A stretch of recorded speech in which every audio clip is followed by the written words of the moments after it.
Well, thank you, Becky, and thanks to all of you for coming out on this beautiful Saturday evening. It's a wonderful, wonderful day today, and a really wonderful opportunity for me to come and meet with you, who are a congregation that has been connected with Cambodia and supporting particularly Joseph and Marilyn Chan and the work of our church in that place. It is exciting for me. Every 3 years, our United Methodist missionaries come back and get these opportunities to connect with congregations and share some of the ways that God's mission is happening around the world and that we are privileged to be a part of.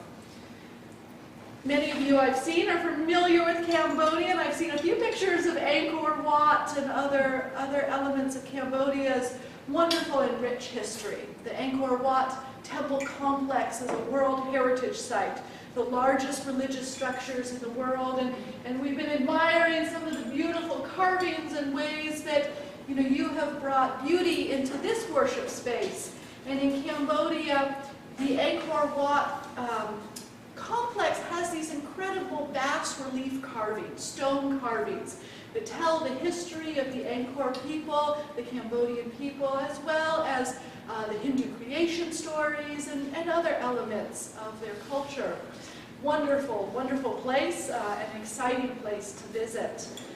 And an exciting reminder that Cambodia does have an incredibly strong and rich history, because recent years have been very turbulent for this country.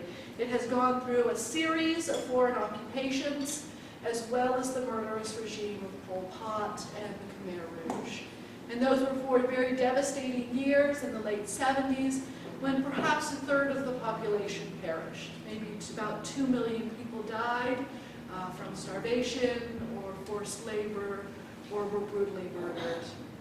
It was a difficult time. Pol Pot evacuated all of the cities, sent everybody into the countryside, particularly educated people, doctors, teachers, dancers, artists were targeted.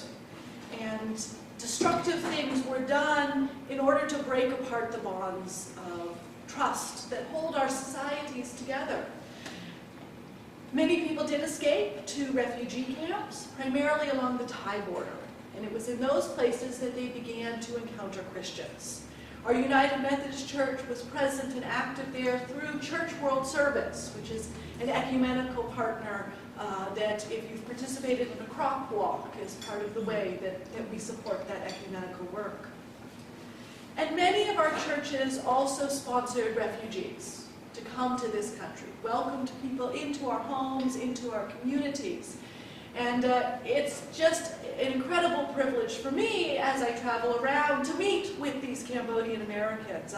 When I was up in White Salmon, Washington, just along the Columbia Gorge, I met with a couple who were involved in exporting Washington apples to Southeast Asia, which I think I ate a few of those while I was there. Other families, I met a couple in Portland, Oregon, and of course we have amazing Cambodian American congregations in Stockton and Modesto.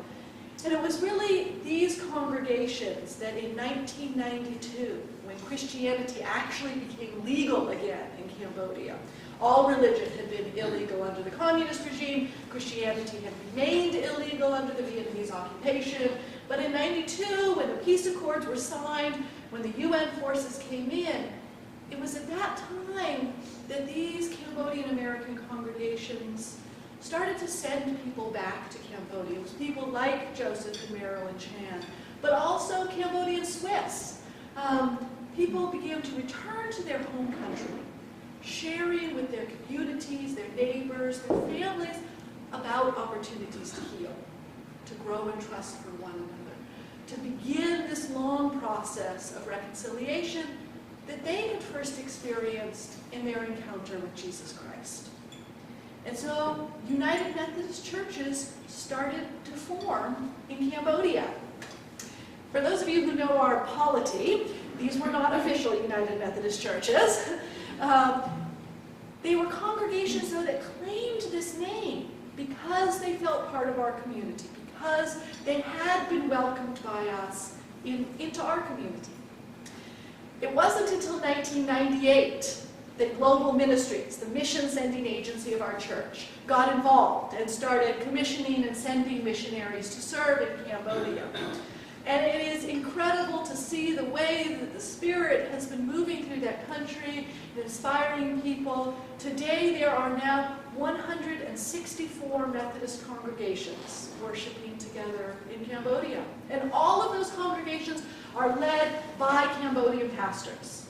Most of them are lay pastors, but an increasing number are ordained deacons and elders in the church.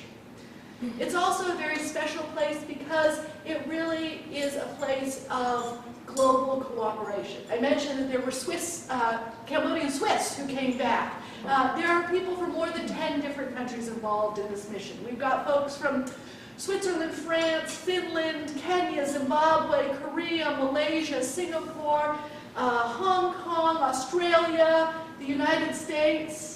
Truly, people from all over the world are in partnership with the Cambodians in this process of building a new church. And just like all of our congregations here, the church in Cambodia is engaged in a multitude of ministries. Teaching children, training leaders, investing in agriculture and micro-enterprise development, writing music, caring for the sick. All of the ways that we share the love of God we know in Jesus Christ.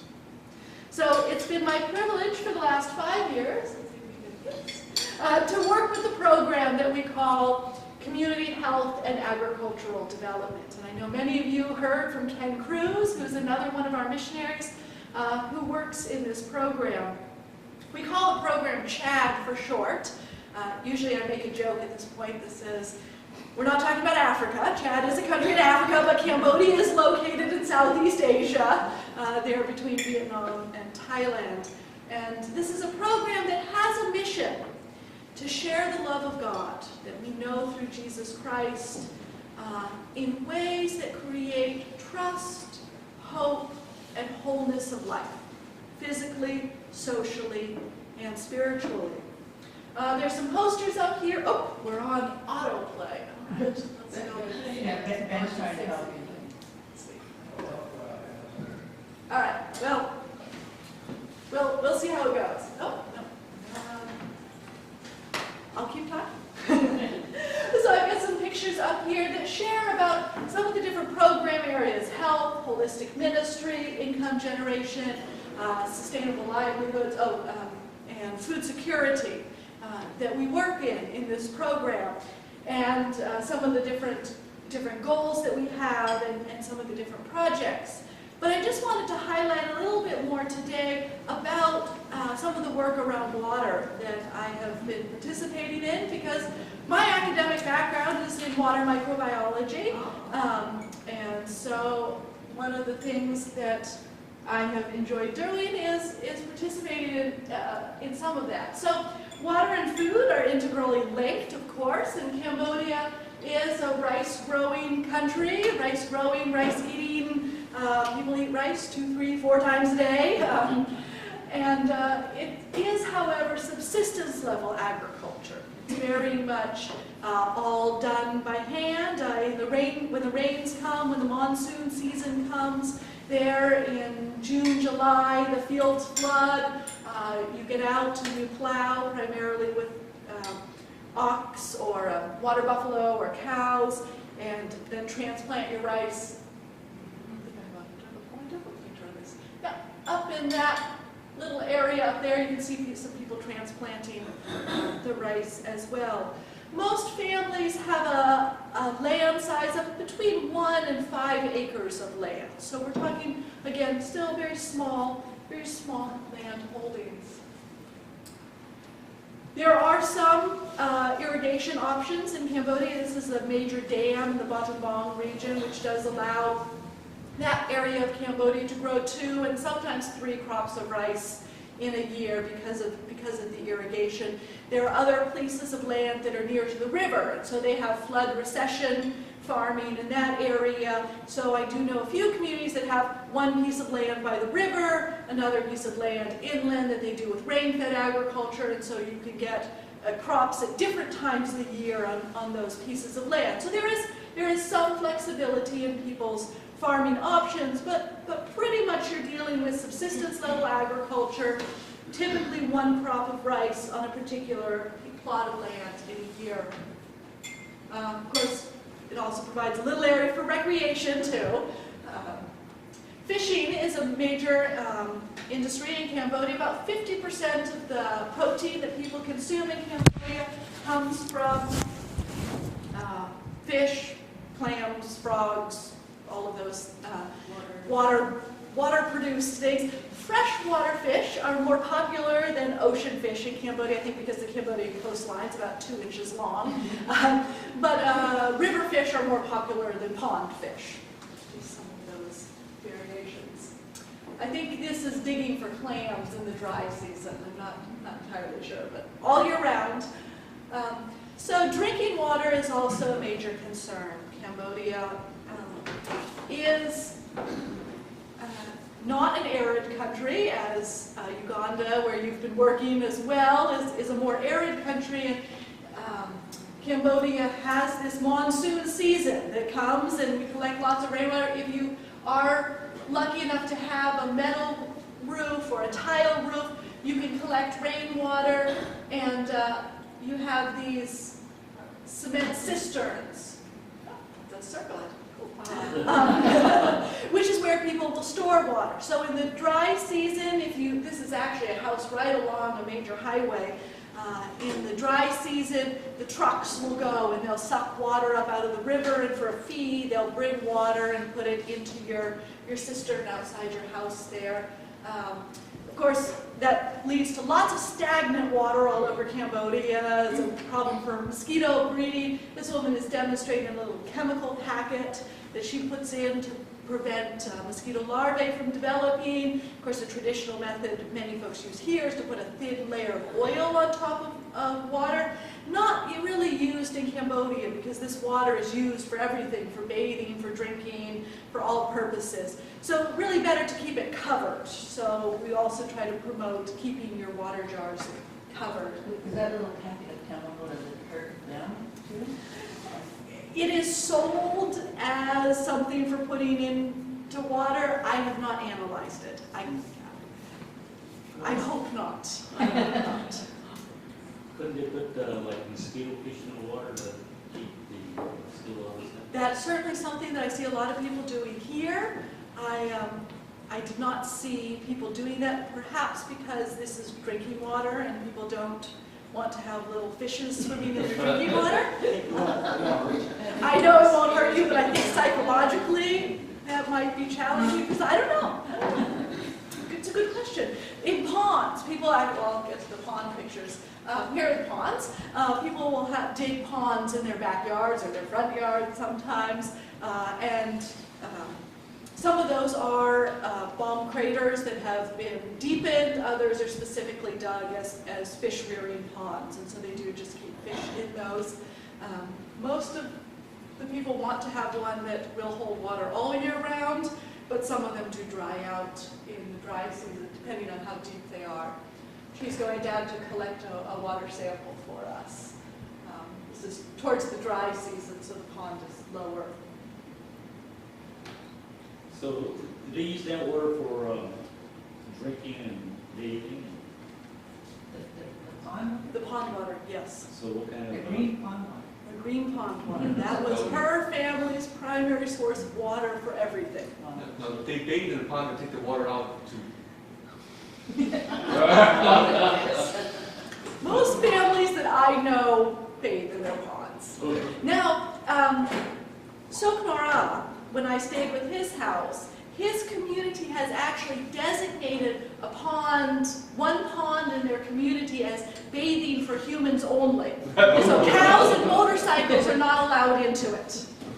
Motorcycle into the pond? Not allowed into the pond. People will push their motorcycles into the shallow ponds to wash the oil and dirt off of it. Oh, I see. Yeah, yeah. So some places there is more awareness and people do try to designate, but my general experience of observing people's behavior is that they use one pond for everything. Now, that that family where we were having that green pond, they do have a water filter, but not everybody does. So these are open hand, what we call hand dug wells, which are shallow wells, which with an open, wide base to them. The man there who's with the white shirt, he earns a little bit of money by carrying water from the well to people's houses. You can see down into the well there. There are also these, here this is also a, what we would call a hand-dug well, but it's been fitted with a rabbit pump.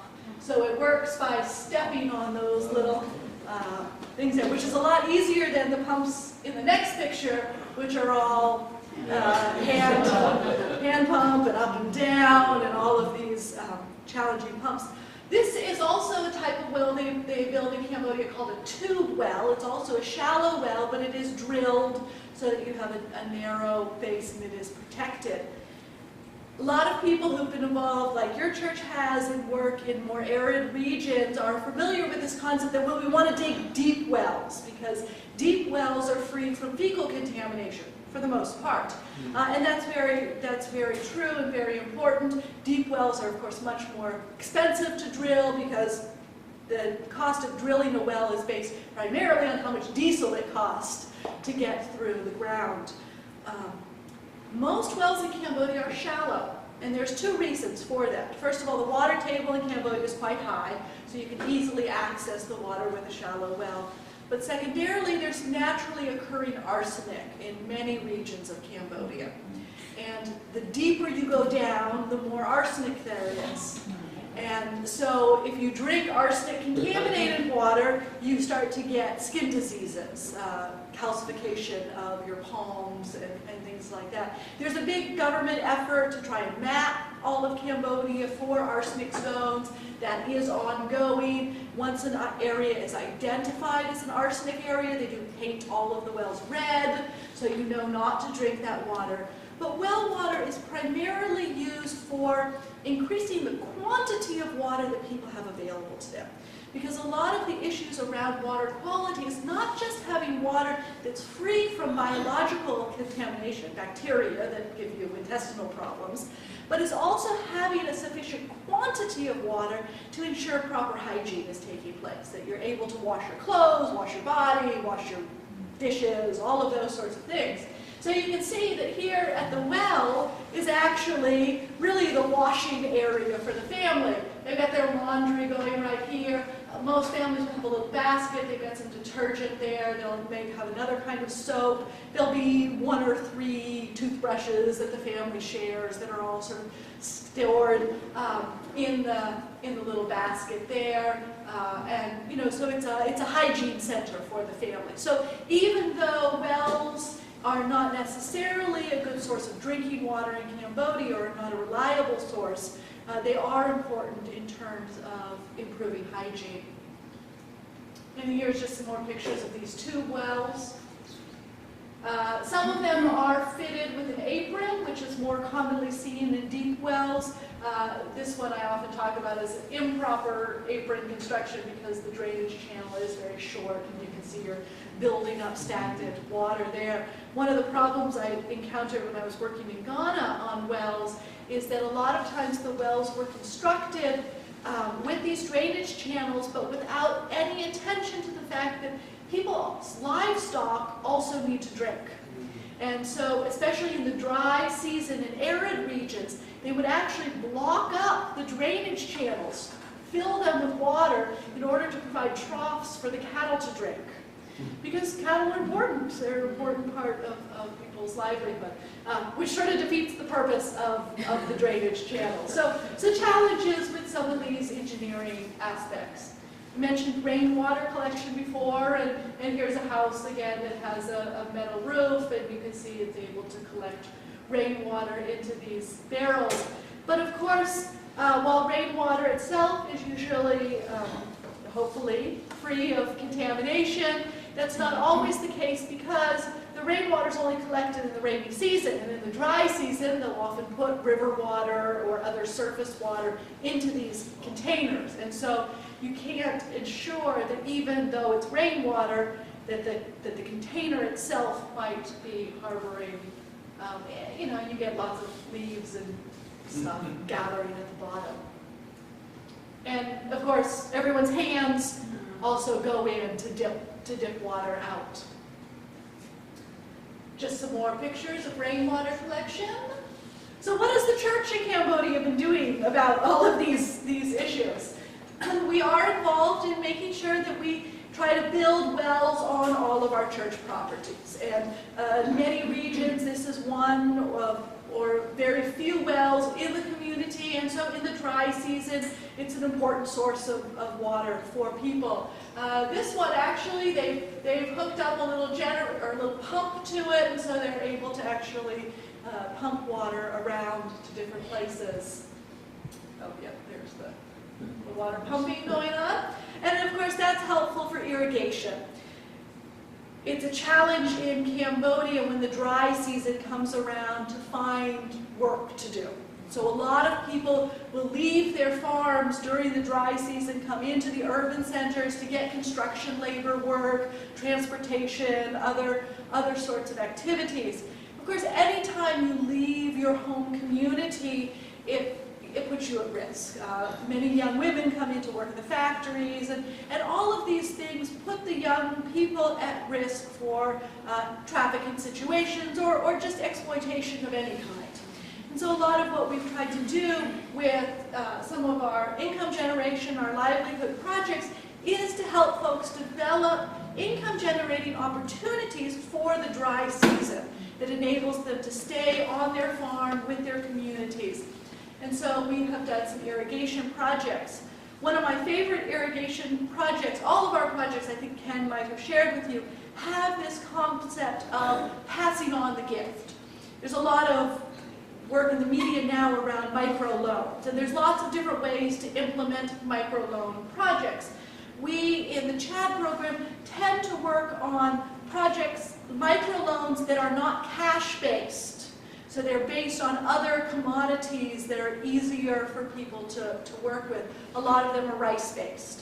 And so one of the projects that's an irrigation project that allows for growing a crop of rice during the dry season. So instead of, they received a gift of I think we dug both a deep well or two and provided them with a pump for irrigating. And then they pay back, I think, about 100 kilos of rice a year for use of the water pump. And that goes into a fund. And then after about 2 or 3 years, they had enough money to buy another pump so that more people could start engaging and using in it. So rather than it be paid back to you and I as the donor, it is paid forward into the community, or it's passed on into the community. So we've done some irrigation projects like that. What's the cost of a deep well, something like that? It's not your average cost. The tube wells themselves usually are between $250 and $300, $250 to $350 dollars. Yeah, actually Cambodia's economy is such that it functions on US dollars. Okay. They do have Cambodia real, but they're used mostly for making change instead of coins. So $250 to $350 for a shallow well. I was not involved in pricing the deep wells, but I have heard between $1,000 and $2,000 in Cambodia. Again, it depends. Though that was digging wells up in Krache, which is a little bit higher up, a little bit higher elevation, and so probably more to dig, more, yeah. And again, it really depends on the type of rock that you have and how much energy it takes. And so it varies. You know, when I was in Ghana, deep wells were running between $5,000 and $7,000 because that's an arid region. You have to drill much, much deeper. It takes a bigger rig and issues like that. So it can vary, as you can see, by 2 orders of magnitude or more in terms of the cost. These are daikon radishes. are growing there. Latrines, we also do try to build latrines as part of church buildings. Of course, lots of challenges, again, in the placement of those, and it's always a trade-off because you don't want them close to your water source, but if you place them too far away, people aren't going to use them. So, yeah, so here's one. You've got the well, you've got the rainwater, you've got the latrine all right there. Yes, this is one. This is that other, well, that latrine is way back, far, nicely placed by engineering standards, away from the well, away from everything. But I was sitting in a workshop in the church, which is sort of on this side of all of that. And I look out the window, and there's somebody open defecating right outside the church because, the latrine's too far away. So yeah, these are definitely challenges to deal with in communicating with the community around these sorts of projects. So the CHAT program hasn't been directly involved in latrine construction until very recently. And so just this last November, we participated in our first community-wide latrine project in a village near to Krache, up in the mountain provinces. And this is Mr. Lang T. He's one of our Cambodian staff, and he has I have a little video of him telling about it. Katherine construction project in Laok village, Monda commune. This village, its population is about 130 family, and it is far from the town, and then no road can be reached because we can if we want to reach the village, we have to cross a river called Praite, and then we can cross through the suspension bridge. And after that, if we want to bring some material for the construction, we need to take by hand or through the ox cart or hand tractor. And then I like people, he make a high commitment to participate in this project. They take about 1 month to bring the brick, bring the cement ring, all the material. And then about 10 people, they make commitment to bring all this material, and they're not enough for them right now, only 30 latrine, and then the other just waiting. They hope that they will be their turn in later if they have more latrine to them, and then the other they contribute also like the sand or the other like wood for the roof, the door. We supply only the cement, only something that do not have in the village. So I think that village have a good contribution for this project. That's why I prefer, if possible, I need more to help these people in the community.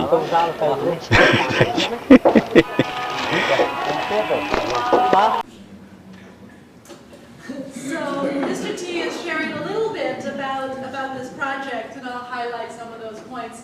The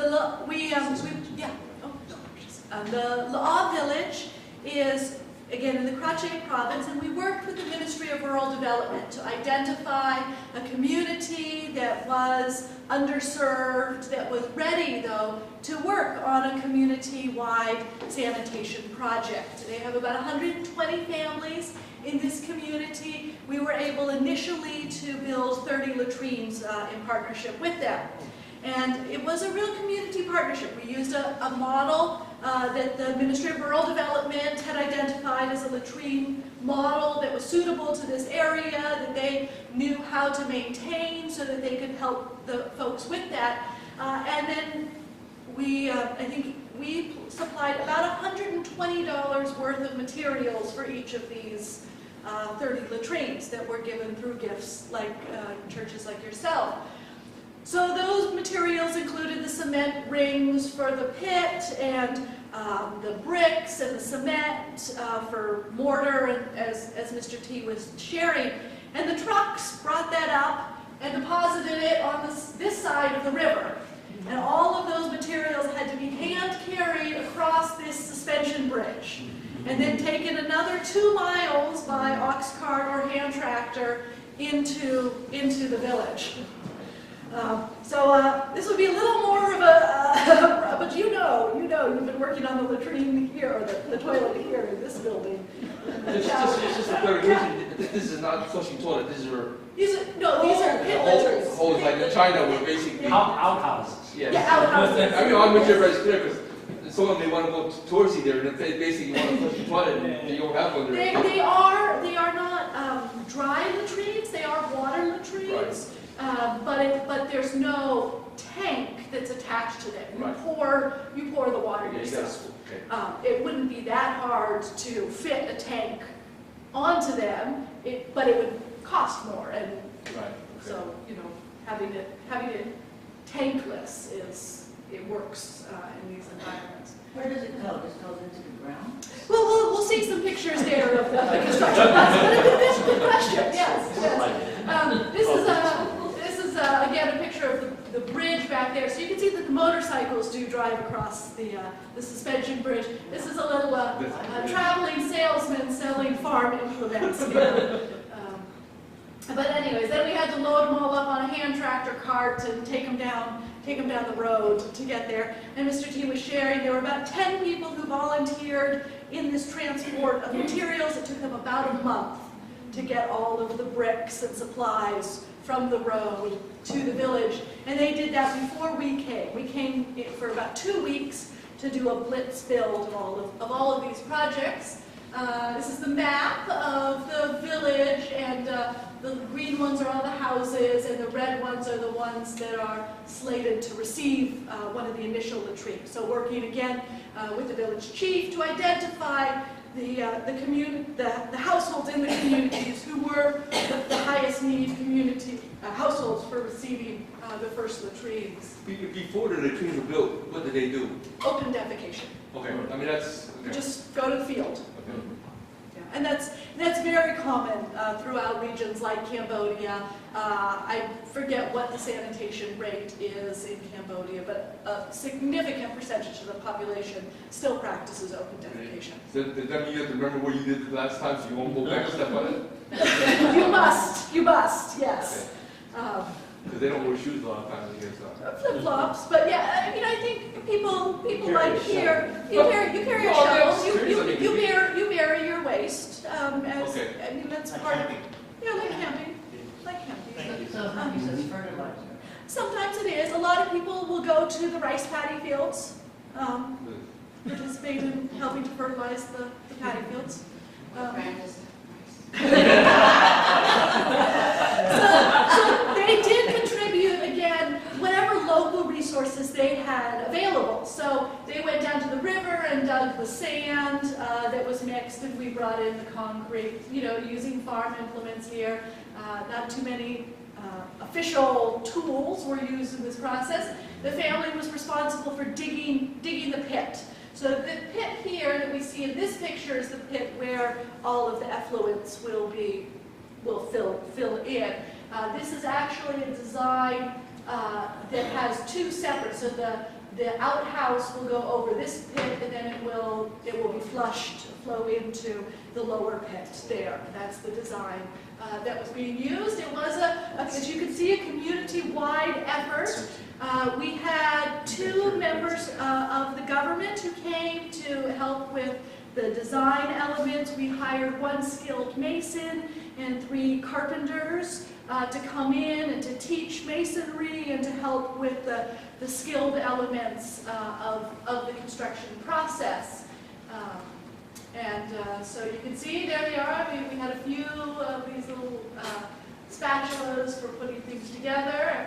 Everyone's quite interested, but not too many tools. They had a level and some mason spatulas and I think a saw for working on these wooden door frames. We were talking earlier about the beautiful wooden carvings that you have here in your church and how incredible those are. And of course, something that we really don't have access to is beautiful wood like that anymore. Mr. T was very surprised. This wood here that they're using is a very expensive hardwood. But they are up in the mountains where this grows, and so that's the wood they have available. He's going, they're using it for a latrine door frame. But incredible to me, just the techniques that were used to level the door frame. Here they've got the bamboo poles, and they weight those with some bricks and make sure their door frame is straight. And then we have the bricks. You can see here again. This is the pit, and that is a person from the volunteer team that was there. We had a team from Colorado that came to provide a free medical clinic. And at the same time, they had about 4 of their team members who came out to participate in the construction of the latrines. So you can see here, they're getting the bricks around, and they need some of these small bricks to fill in the corners, half bricks. So my job was to cut the bricks in half. Which they then constructed this beautiful shade structure so that I could cut the bricks in half in the shade.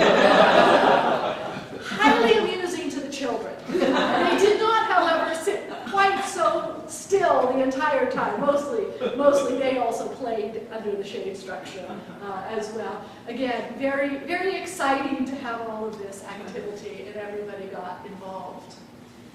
So here's the latrine. So you can see this is a squat style latrine.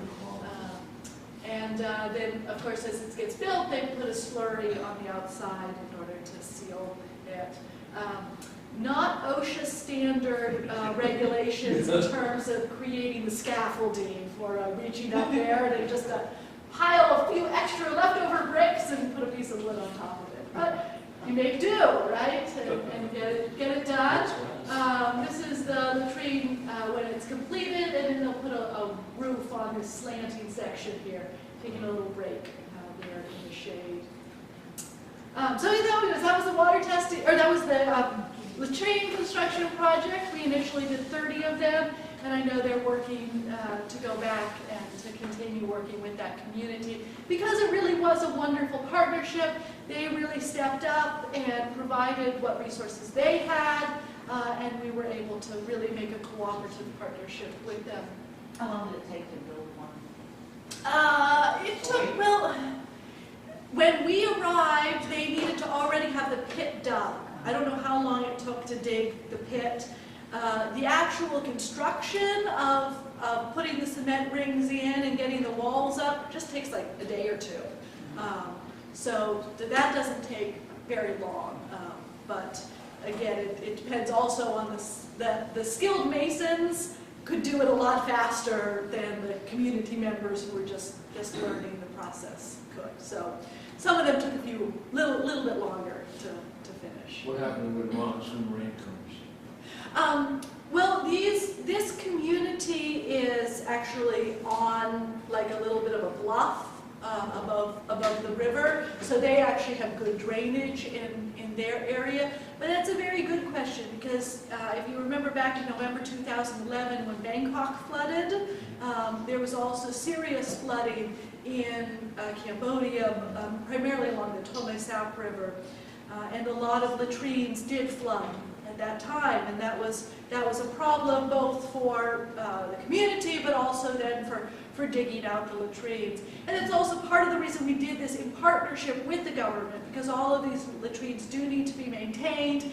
They do have a lifespan on them. I'm not an engineer, so I don't understand completely all of those process, but I do know that that's an important part of making sure that you maintain them properly, and flooding can be a problem.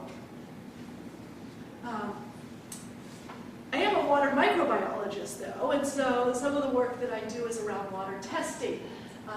There are water purification methods or options available to people in Cambodia. These are a type of clay filter that's readily available in the Cambodian market. They're locally made in Cambodia. The clay is dug there, potted, they're painted with silver nitrate, so they both have a filtration and a kill effect. Just to give you a picture of the relative economics of Cambodia to its neighbors, the plastic here is manufactured in Thailand. They don't actually have manufacturing, for even simple manufacturing for plastics like that in Cambodia. So that has to be imported. They cost between $8 and $12 on the market rate, which is affordable for a family. It's about the same cost as one of those cement cisterns for storing water. So it's something that people can choose into if they understand why they're making that choice, and if they do that. We do have some projects to subsidize them, so we'll sell them at a subsidized rate in the community to get them engaged and get them involved in it. And they do have to be replaced every 2 to 3 years. Now, that clay pot is a filter. Yes. Is it a biological filter also? Keeps out Giardia and... Yeah, so it has, the design of that was created by a group called Potters for Peace, which originated here in California, and it uses, I believe, rice husk mixed in with the clay in order to create a proper pore size of less than 0.5 microns, which is a small enough pore size to actually filter bacteria as well as amoebas and other larger microorganisms like cryptosporidium will be filtered out by that. It also has silver nitrate, which is a kill. So it has a double effect. And the reason you have to replace them every 2 to 3 years, they can't repaint them with silver nitrate, but water tends to find the fastest route through the clay. And so after 2 or 3 years, they're going to start to be faster, which people are excited about because, oh yeah, I'm getting my water faster. But that also indicates that it's time to replace it because the water has found the most efficient pathways through the clay, and it's no longer effective in filtration. So that's why they do need to be replaced periodically. But that all takes education. Irene was telling me this story. Irene Amparutzas, our community health nurse, she says, I visited this one woman who we'd actually given a water filter to, and she took the clay out. She says, well, the clay made it too slow. So there is a need for an education component alongside all of this. And I was sharing with you that people's water source is varied throughout the year. You know, it changes from season to season, and in what their source of water is. And so one of the things that I do with the community is to do a participatory analysis of both their sources as well as the purification options that they already have available to them. So we identify what are the ponds in your community, what wells exist, who is collecting rainwater, and we go out and we collect samples of all of that. You saw the woman going down into the pond. She was going down to collect a sample of that. And then we talk about, well, what are you doing to purify your water? And well, we make tea, or we boil our water, we have a clay filter, or we have a biosand filter. And we go out and we collect samples from all of those different purified waters that people are actually drinking as well. And here we collect, I think that's probably water from their cistern. So I have a very simple microbiology laboratory. It actually fits into a little gallon plastic bag, or actually one of those little insulated lunch sacks that we use here. I put all my supplies in there and bring it out to the community. We do 2 kinds of tests. One is a presence-absence test for E. coli in 10 milliliters, and the other is a Petri film test, which is this one here. We're looking for E. coli as an indicator bacteria of fecal contamination. Not all E. coli is pathogenic, not all E. coli will make you sick, a very small portion of E. coli does. But the presence of E. coli in water indicates that there is a pathway for those fecal organisms to enter into the water. So we do talk about all of the pathways for what we call fecal oral pathogens, bacteria that will make your intestines sick, which is not only water, but also, again, proper hygiene, washing your hands, preparing your food properly, keeping it covered so the flies don't land on it.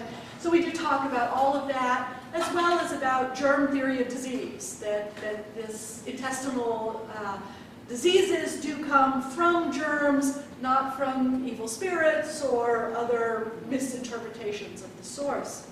But then we test all of the sources, and we test all of the purified water, and people actually get to inoculate the tests themselves. And we are growing bacteria, so we have to incubate it, and we use our body heat to do that, because these are bacteria that like to grow at our body heat. It takes about 17 hours for them to grow up enough to eat enough. We have a sugar attached to a dye. And so as the bacteria eat the sugar, the dye releases, and once they've eaten enough of that sugar, it becomes either yellow or it stays clear if there aren't any there. And so people take their samples home and sleep with them. And in the morning they come back, and even before we can get people together, they're already comparing samples. Oh, mine's still clear. Oh, mine turned yellow.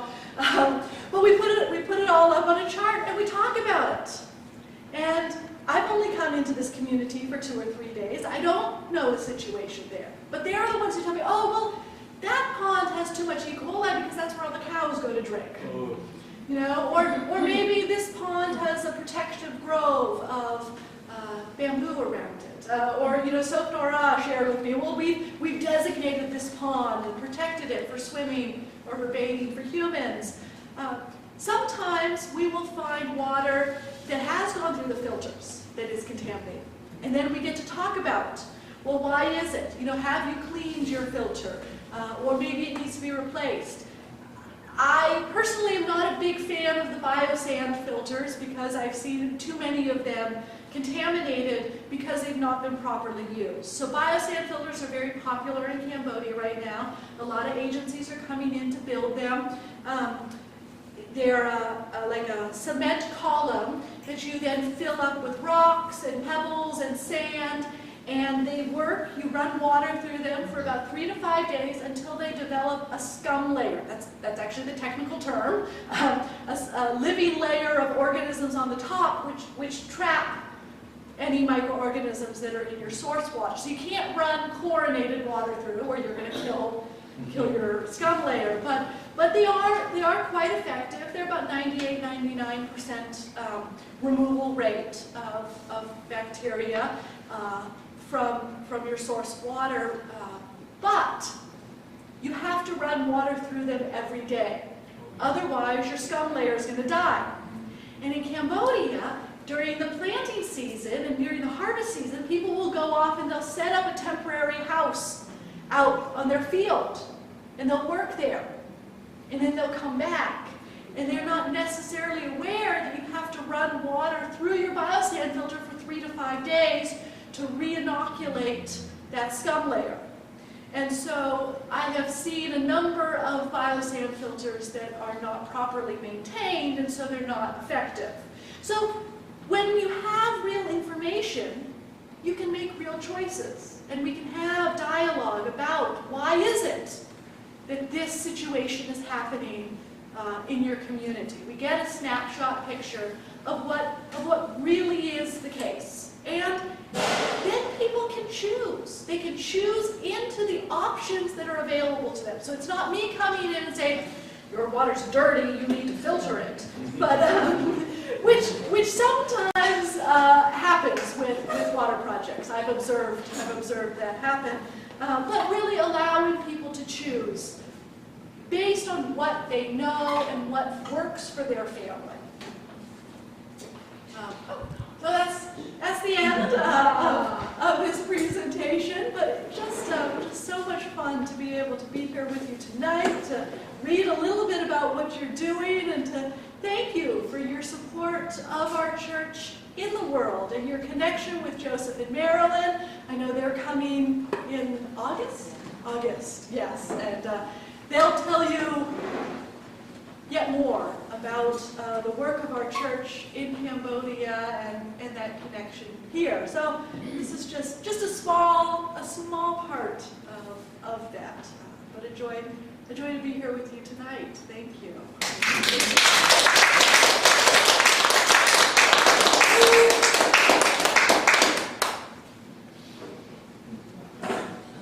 Are there questions? Yeah. When they drink some bad water, it's only got a few bacteria in it.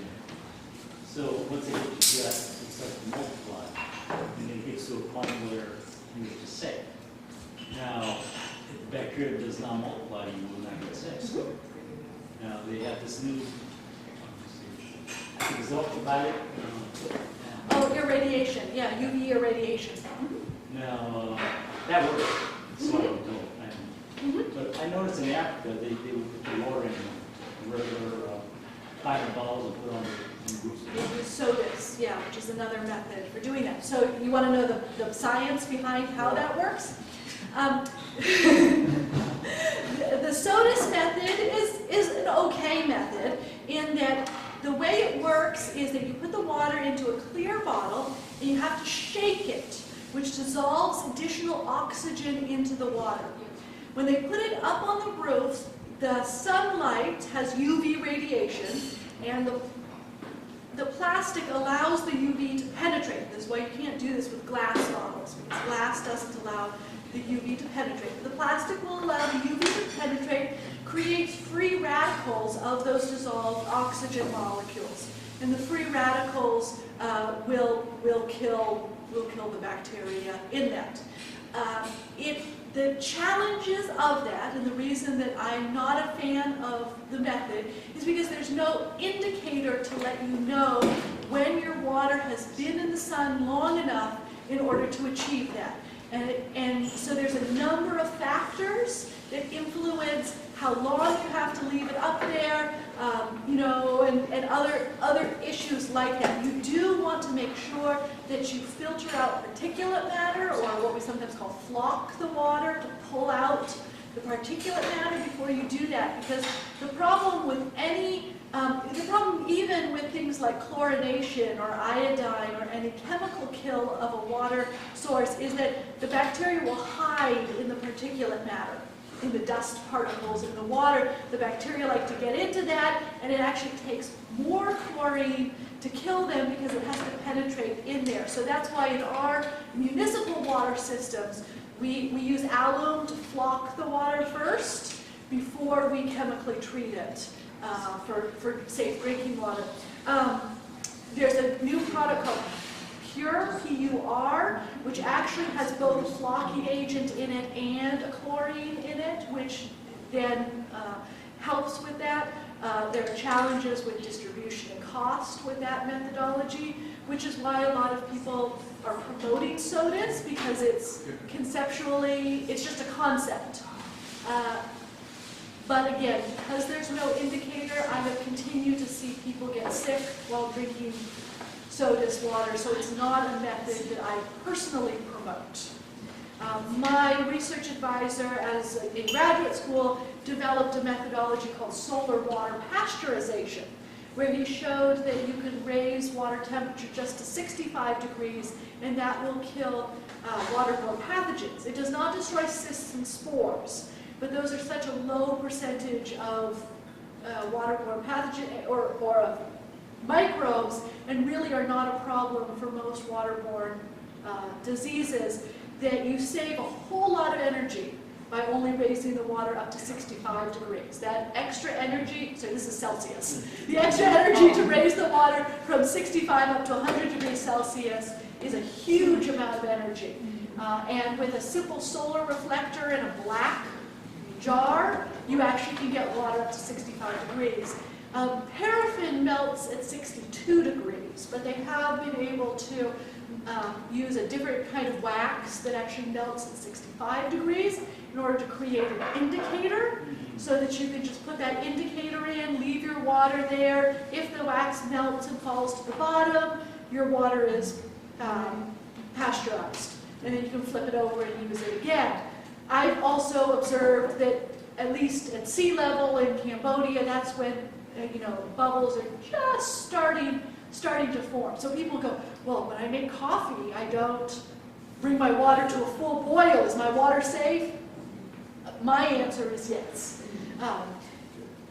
So there are lots of sort of options like that, and we talk about what's available to people. And some of the questions really come down to what is the volume of water your family needs, what is your time available, do you have time to leave water out and come back and get it, which is what you need when you do SODIS or solar water pasteurization.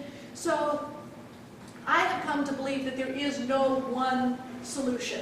It has to be chosen by the individual family based on the specific factors of their family's water needs and time and space and resources. Some very good methods require high capital input up front. Others, like the clay filters, are relatively low capital initially, but they have to be replaced more frequently. All of these are trade-offs. Yeah. I have a question for you. I found that in different village settings, different families choose to have different hygiene standards and whatever, and that causes or results in different results. But what about in larger settings like schools, where you need a whole lot of much larger quantity of water, and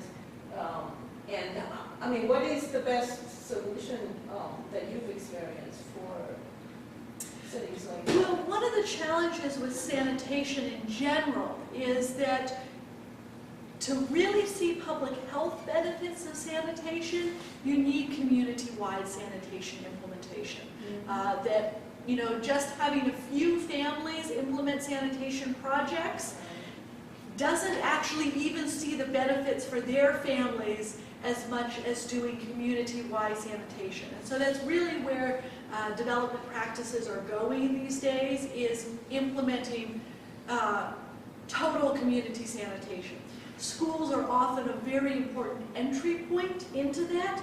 There are a lot of communities where, you know, of course, teaching the children, then you start to build up knowledge and awareness within the community. I always like to give the example of when I was young, when I was in elementary school, was when we were first starting recycling. And it was really the children who learned about recycling in the schools who brought it home and pushed their parents to participate.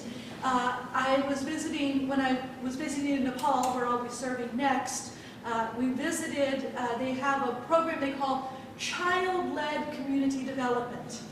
And they've actually found that because of the status and role of women in Nepal, that actually in some cases the parents or the grandparents' generation will not listen to their daughter-in-law, but they will listen to their grandchildren.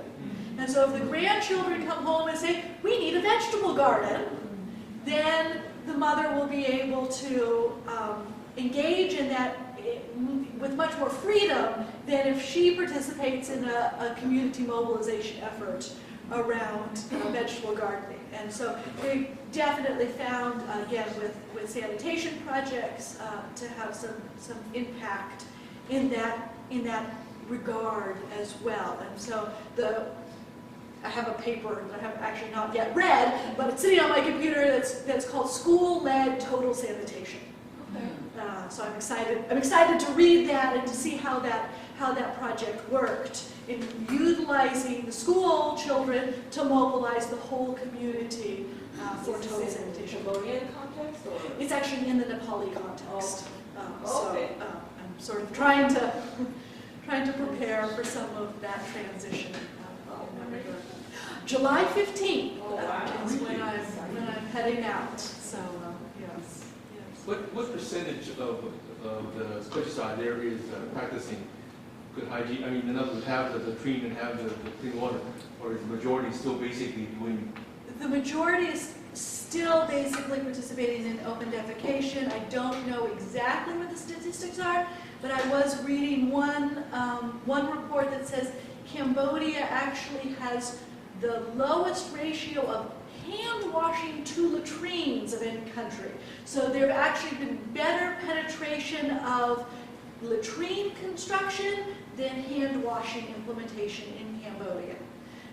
You know, and so all of these elements are linked.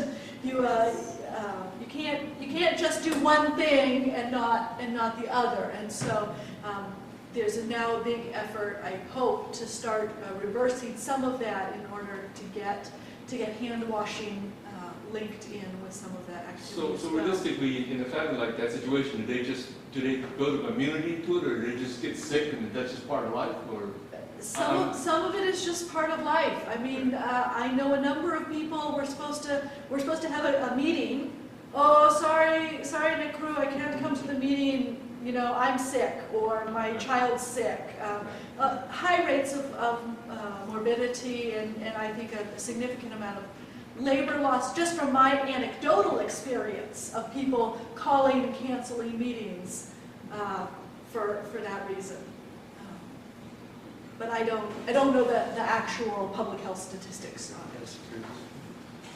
So will you be doing similar kinds of work in Nepal? I'm hoping so. I've been invited to join the health team in Nepal. So the United Mission to Nepal is an ecumenical agency that we helped found in 1954 when Nepal was a closed country. And so they have a long history there, and they work, they're actually a much larger organization than what I've been working in Cambodia. We have a 7-person team doing Chad work in partnership with the churches. So obviously lots and lots of church volunteers because that's how the church functions. In Nepal they have about 300 staff altogether. So most of I think only about 50 of those are expats. Most of those are Nepalese staff. They work in 9 different provinces, so they have teams in each of those provinces, and then they have Kathmandu-based teams. So in Kathmandu, there are 7 program areas around which those teams function. 3 of those are around capacity building, and 4 of them are in technical areas. And so they then partner with local agencies in these 9 provinces in order to implement programs.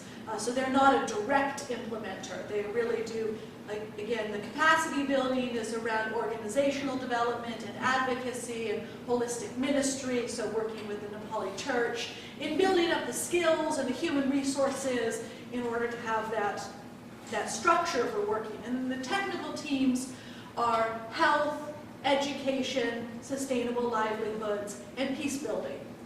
And so I've been invited to join the health team, which is where their water and sanitation work is based.